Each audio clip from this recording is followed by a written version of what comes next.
I will turn my observations into comedy. I just haven't figured out how to. Like, for example, the UK. What is the UK to you? How does it feel growing up in the UK? Honestly, this is how it feels. Damage, damage, damage, damage, damage, damage, damage, damage, damage, damage, if we can. That's how it feels to grow up in the UK, I personally feel. If you live in an addiction household, it gets particularly kind of like maudley. Let's be honest. When we first take our adult steps, early adult steps, we go to places where we're surrounded by people dropping like flies in their 40s because they drink certain substances. No, not your average drinker, but I mean like ciders and whiskies and whatever, and they're from other demographics. And they all seem to just be dropping like flies. So that you get this sort of already tormented sort of perspective of what the world could be in store. And if your parent or anybody you know is an addict, it can add this layer of damage to you. So anyway, you go out there, it's like people dropping like flies, and then our friends that we make are dropping like flies, 27, and all sorts of Kurt Cobainish kind of like grimsterism, even family members, and we're not quite sure as to why this would happen. So it's another layer of damage, damage, damage. Now, when it comes to our nearest and dearest loved ones, if they are addicts or they drink, it's another layer of maudley and grimsterism. And people can think what they want. All the while, you're putting up with this sort of like emotional barrage of torment and damaging and trying to just make our way and cope and find our ways to cope with the fact that this person is telling you, well, they'll be dead soon the minute they hit 60. And they're putting this layer of emotional damage to us. So we're like, okay, that's terrible, but you're dealing with it. And in the meantime, this person is saying these things, which is spurring their loved ones to be concerned. So you've got this battle of don't drink, and they're turning their marriage into a battleground of don't drink, but I like drinking, it makes me happy, don't drink. And so you find yourself being this like third wheel pet thing, it's like keeping your mother from bawling her eyes out and being so distressed in her general life, really, because hubby's ill health. So you're like the familiar, the fall guy, the third wheel. And don't get me wrong, there's times where you just want to be, most of the time, rather be in fucking Camden with a bunch of punks going, fuck it all, this is all fucked up, damaged. But you don't. You sort of take yourself off the back burner. You're actually really totally selfless in your actions to keep someone that you love happy in the face of being hounded in the maudley grimster, oh, I'll be dead soon attitude of drinking, being hounded. You might as well enjoy your life if you're going to do what you do anyway, but being hounded, so you're the fall guy. All the while, other family members are just accusing you of using and whatever. And you're like, no, I'd rather be in Camden Kid fucking up my own life, thanks, rather than just your nearest dearest fucking it all up for you. So that's how I sort of see England, really, in a way. It's just damage, damage, damage, damage. And what's presented on mainstreams, really, doesn't really cut it. Because we just become like, yeah, we're hard and we're robust. And yes, we are enduring. And yes, we are a lot of things. And we cope. And we are, it's amazing how, what is the word I'm looking for? How resilient people are in other certain things. But it's very much like a monopoly, isn't it?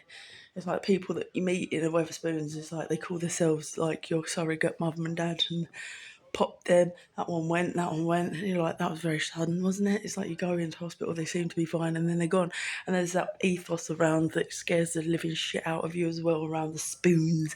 And it's like the spoons are very jading and very tarnishing and degrading, and they're almost like retrograde kind of places. But yeah, apparently it's impossible to get barred from one, but I got barred from one for supposedly tipping a table when security turned up after they'd served me for 12, 13 hours, which does kind of make them liable. But let's forget about that. And actually, I do feel like security, especially, have this ability to be drafted in to actually create scenes around places, don't you think? Because the biggest dramatic venue, which apparently is impossible to get barred from because of its punkish nature, which does remind me of some reason Radio 6 at the BBC and police crossed with punk hedonism massive, which gives you an indication of just how unpoliced or whatever this shit country, damaging country is anyway.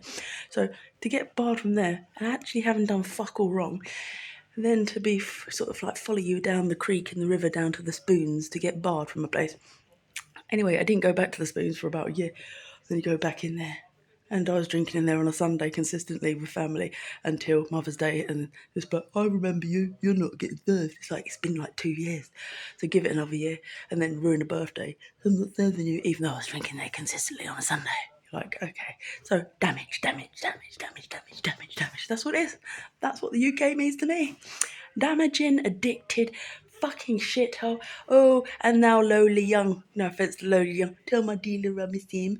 Like, come on, whatever.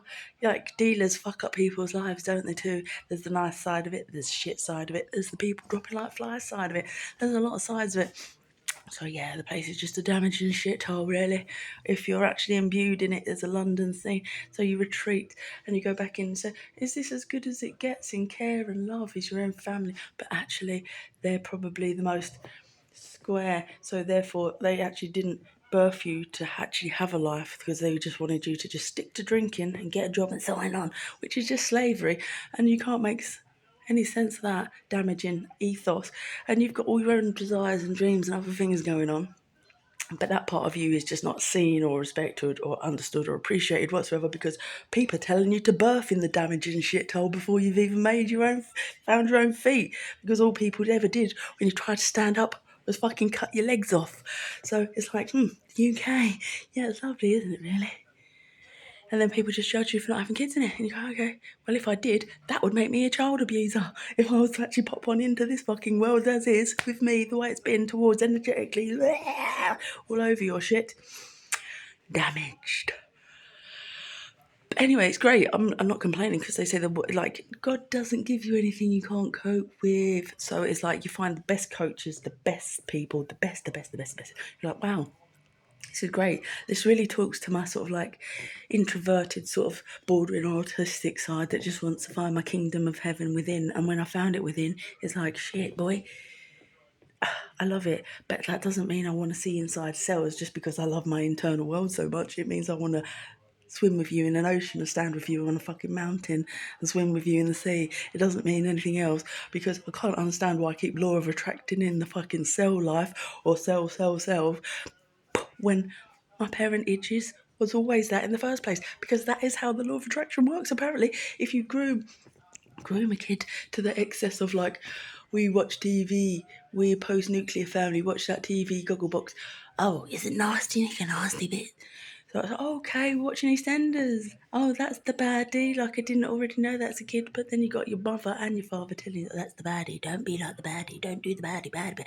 So it's like the levels of conditioning and grooming to just be a subordinate are prevalent. And then they wonder why you want to run around for a fucking festival and gain a little bit of freedom, which is the best part of your life. But hello and behold, there's a coming home from that place and you give someone a list, there's a controlled collision on the road by police, and then all of a sudden you're finding yourself in cells during COVID, and on fucking beachfronts you're getting arrested on a beachfront or coming back from Venice or during COVID, and then you're like, yeah, it's a prison in a prison in a prison, and ain't that some shit? So that's basically, in a nutshell, what it means to be on a loose farm UK, probably the Western world all over, like even, and the theory is that it's kind of like Mr. Burns in The Simpsons, that they have this owners all over the globe networked, and this, the idea it has to be networked, otherwise there are these entities that can, archons, that can see every epsilon of every human being, and nobody can be off-grid.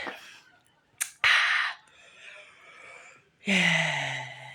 Being off-grid is probably the only civilized right way to breed, because you wouldn't, would you?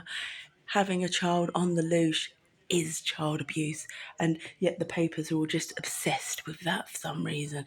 Like, I don't listen to it. And as for people like Prince Andrew, I mean, I don't know anything about it, but what I have gathered from my time in London is that there are women and there are gold diggers. So I wouldn't know anything about it, but is that Andrew rich or not? I don't know. Would they be prime targets for bullshit? Maybe. Ah, poor bastards. You wouldn't want to be rich in London, would you? You'd be fucking mentally raped by multitudes that try to get their hands on you via gypsy moth pubs dissolved on public's house. but kettle you into CCTV use and actually prove or show nothing in crime before you're getting fucking attacked on streets by people with body cams in fucking hoodies. And that man said he's scared of police. Try having fucking loads of plain clothes fucks. I mean, like, who the fuck are you in the first place?